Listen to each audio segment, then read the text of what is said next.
मुलांनो, मी परसे सर. तर आज आपण जेई ॲडव्हान्सचा एक छानपैकी क्वेश्चन काय करू सोडू. ओके. तर क्वेश्चन हा आधीच ऑलरेडीच बोर्डवर लिहिलेला आहे. तो काय करतो मी क्वेश्चन समजून सांगतो. बघा, दोन इलिप्स दिलेत. ओके. हा एक्स ॲक्सिस आहे, हा कोणता ॲक्सिस आहे? एक्स ॲक्सिस आहे आणि हा वाय ॲक्सिस आहे. ओके. हा कोणता ॲक्सिस? एक्स ॲक्सिस आणि हा वाय ॲक्सिस.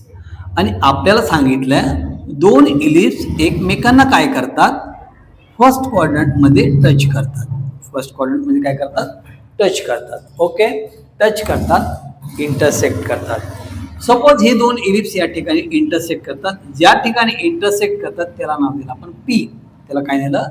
पी नाव दिलं. आता पुढील प्रश्नात काय म्हणतो?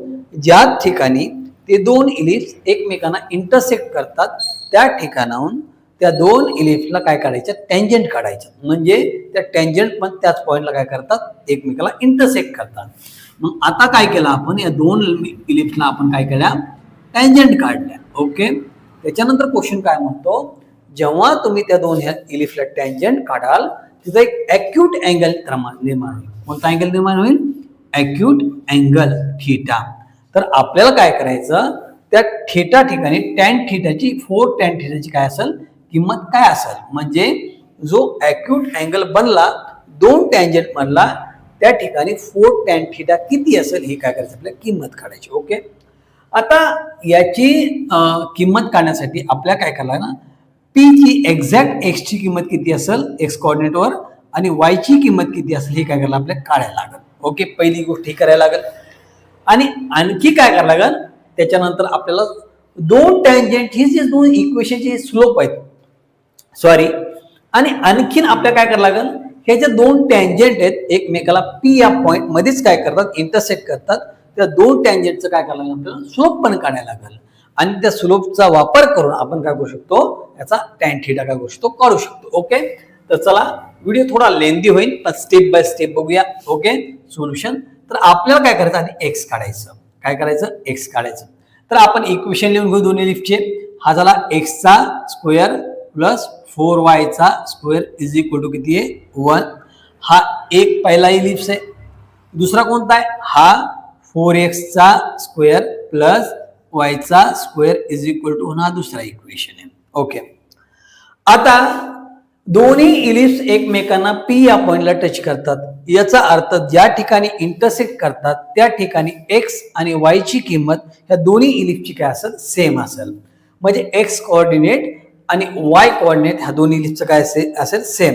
आणखी एक गोष्ट, पी हा जो पॉइंट आहे तो फर्स्ट क्वाड्रंट मध्ये. याचा अर्थ एक्स किंवा वाय दोन्हीपैकी कोणताही नंबर निगेटिव्ह येणार नाही. ओके. तर आपण सोडवण्यासाठी काय करू? याला जर का कोणतेही दोन इक्वेशन दिले असतील आणि त्याची जर एक साइड सेम असेल तर दुसरी साइड काय असतात? सेम असतात. मग आपण जर बारकाईने बघितलं हे दोन इलिप्सचे इक्वेशन ह्याची एक साइड काय? सेम. तर त्या पॉइंटला लक्षात ठेवा, त्या पॉइंटला म्हणजे पी या पॉइंटला ह्या दोन्ही इक्वेशनची किंमत काय असेल? सेम असेल. तर ठेवून द्या. मग काय केलं मी? हा एक्सचा स्क्वेअर प्लस 4y चा square is equal to 4x चा स्क्वेअर प्लस y चा स्क्वेअर. सर म्हणे असं का लिहिलं? कारण की या पॉइंटला दोघांची किंमत काय असेल? सेम. आणि एक साइड सेम असेल तर इक्वेशनच्या दोन्ही साइड काय असतात? सेम त्या पॉइंटला. ओके. मग आता याला सोडू आपण. कसं सोडवायचं? बघा, हा जो प्लसचा वाय स्क्वेअर आहे इक्वल टू जे दुसऱ्या बाजूला मायनस जाईल. हा जो प्लसचा एक्स स्क्वेअर आहे इक्वल टू जे दुसऱ्या बाजूला मायनस जाईल. मग हा काय आला? 4y चा स्क्वेअर मायनस y चा square is equal to 4x चा स्क्वेअर मायनस x चा स्क्वेअर. आता 4 मधून एक y गेला तर 3 राहिला. 4 मधून एक y गेला तर 3 सॉरी एक x गेला 3 राहिला. मग इथं काय येईल? 4y चा स्क्वेअर इज सॉरी 3y चा square is equal to 3x चा स्क्वेअर.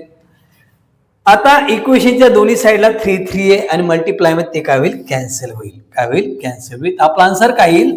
आपले येईल x चा square is equal to y चा स्क्वेअर. स्क्वेअर रूट काढून घ्या. Therefore x is equal to y. Actually x is equal to plus and minus y. पण आपला p हा क्वाड्रंट कोणत्या क्वाड्रंट? आपला p हा पॉईंट कोणत्या क्वाड्रंट मध्ये आहे? पहिल्या क्वाड्रंटमध्ये, त्यामुळे हा निगेटिव्ह येणार नाही. पण आपल्याला x is equal to y कडून भागतं का? नाही. आपल्याला एक्स आणि वाय ची एक्झॅक्ट किंमत पाहिजे. तर कोणत्याही एका इक्वेशन मध्ये कोणतीही किंमत ठेवून द्या, आपल्याला मिळून जाईल. मी एक काढून दाखवतो. ओके, सपोज इक्वेशन 2 नंबर मध्ये मी y ची ऐवजी x ठेवतो. मग मी काय केलं, 4x चा स्क्वेअर y च्या 1 ठेवा, x चा स्क्वेअर इज इक्वल टू किती आला 1. 4 इथं कोणत्या मध्ये 1 असतो, 4 आणि किती झाला 5. x चा स्क्वेअर इज इक्वल टू 1. हा मल्टिप्लाय कशामध्ये जाईल, डिवाइड मध्ये जाईल. हा x square is equal to 1/5. x किती दिसल, x निघेल प्लस और मायनस 1/√5. हे सिंपल कॅल्क्युलेशन यायला पाहिजे.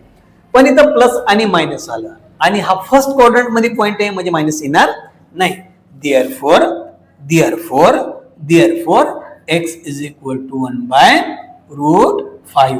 अशाच प्रकारे या इक्वेशन मध्ये किंवा या इक्वेशन मध्ये y ची किंमत तुम्ही ठेवाल तर तुम्हाला काय मिळेल, y इज इक्वल टू 1/√5.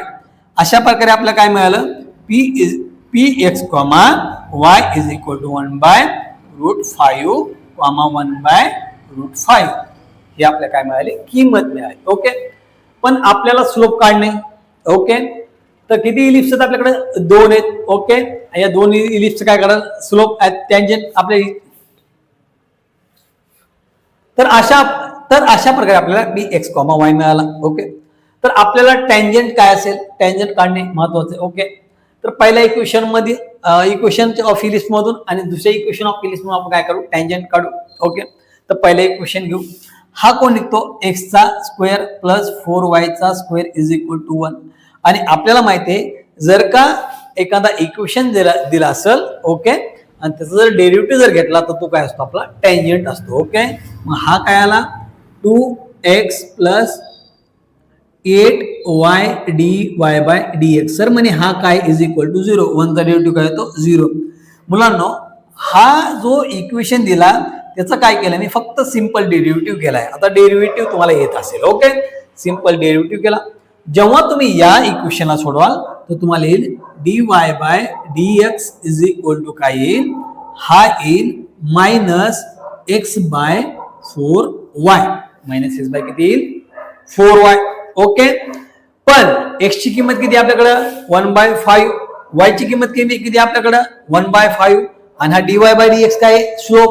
पहिलं तर मग याला काय नाव दिलं मी, याला नाव दिलं m1 is equal to dy/dx 1/√5 आणि 1/√5. ओके, हा किती आहे, हा आहे आपला -1/√5 डिवाइड मध्ये 4 minus 1/√5 get cancel.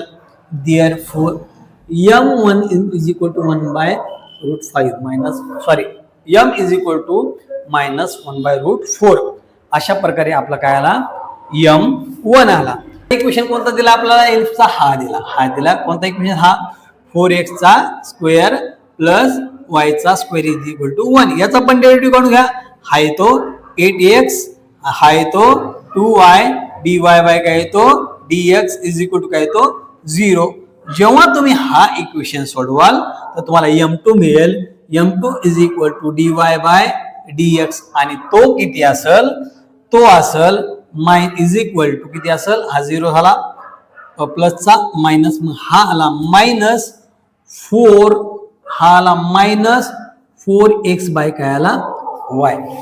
Same way तुम्ही x ची 1/√5 आणि y ची 1/√5 जर किंमत ठेवाल तर हे 1/√5 काय होईल, कॅन्सल. जसं की हा आला -4 इंटू 1/√5 आणि हा आला 1/√5, हा झाला कॅन्सल.